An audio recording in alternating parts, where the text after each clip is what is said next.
it's not good enough to say, oh, that should have been done in another grade level, or oh, that should have been done at home. No, it's the teacher's job to meet those students where they are. I think it's been bred in the bone here that we didn't need an education to succeed. I think if, possibly, you're like maybe your great-grandfather, was he educated? That's a question you might, in my case it would be, was your grandfather educated? And I would have to say no, he was not. I think really if you look at our history, we're still a culture evolving.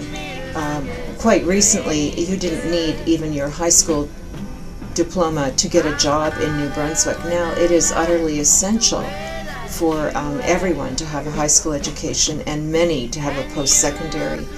Our literacy levels, as you know from the IELTS survey, are very poor, but I think it's because we were a resource-based economy, and now we're into the knowledge age, and there's a bit of a gap in catching up, and I think we can do it, but we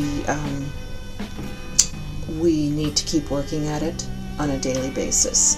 I think we could learn from some of the new Canadians who move here, who value education very highly for their children, and I see that when working with families who English is a second language perhaps. They're very keen for their children to have good school experiences, and I wonder if the average everyday Canadian thinks about that, and maybe we need a bit more not input into how the school is run, I'm not saying that, but a little more thought about what an education is. So I think there's a move across Canada to do that. I think in New Brunswick we probably need more people doing more projects. There's some great projects happening through, for example, a group of engineers here in the city go and read at Park Street School once a week. That's going very well.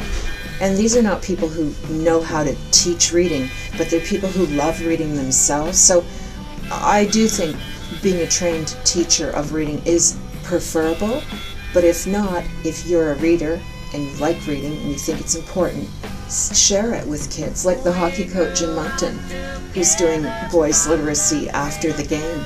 I love that. But on the other hand, that should not replace what teachers are doing.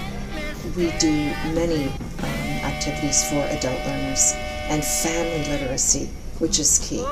So if you can get moms and dads and aunts and uncles and caregivers to be involved in understanding maybe how to do literacy, hopefully it'll be intergenerational.